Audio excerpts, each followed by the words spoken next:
تو کس طرح ان کی شرمگاہیں ایک دوسرے پر ظاہر ہو گئیں، تو انہوں نے کیا کیا، میں آپ کے ساتھ ڈیٹیلز سے شیئر کروں گی۔ اور اگر آپ کو میری ویڈیوز اچھی لگتی ہیں تو کائنڈلی لائک اور سبسکرائب ضرور کیجیے۔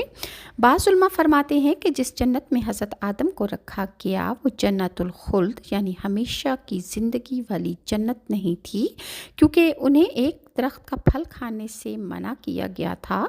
وہ اس جنت میں سوتے بھی تھے اور اس سے نکال بھی دیے گئے۔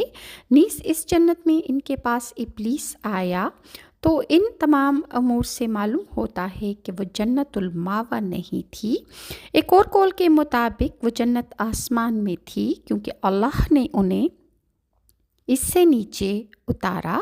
اور بعض علماء کا یہ قول ہے کہ وہ جنت زمین میں تھی، کیونکہ اللہ تعالیٰ نے آزمائش کے طور پر انہیں ایک خاص درخت کا پھل کھانے سے منع فرمایا تھا اور دوسرے درختوں کے پھلوں سے نہیں۔ اور یہ واقعہ ابلیس کو سجدے کا حکم دیے جانے کے بعد کا ہے۔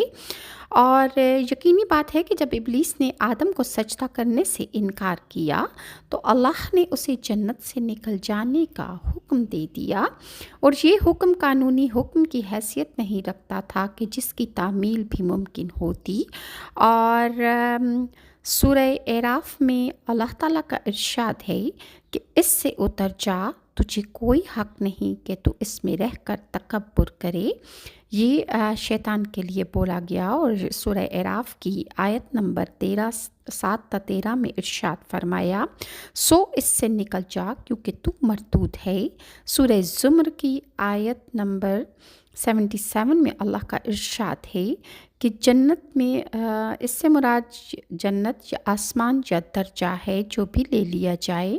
اور اس کے علاوہ قرآن پاک کی سورہ طٰہٰ میں اللہ نے ارشاد فرمایا، تم کو تمہارے پروردگار نے اس درخت سے صرف اس لیے منع کیا کہ تم فرشتے نہ بن جاؤ۔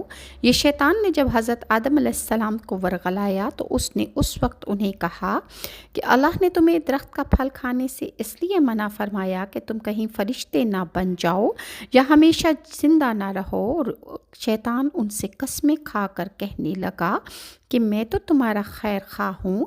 غرض مردود نے دھوکہ دے کر ان کو گناہ کی طرف کھینچ ہی لیا۔ سورہ اعراف کی ان آیات سے معلوم ہوتا ہے کہ وہ ان کی جنت میں ان کے ساتھ موجود تھا، اور آدم اور حوا کے خلاف شیطان کی چال یہ تھی کہ شیطان نے حضرت آدم سے دشمنی کا عملی مظاہرہ کرتے ہوئے انہیں جنت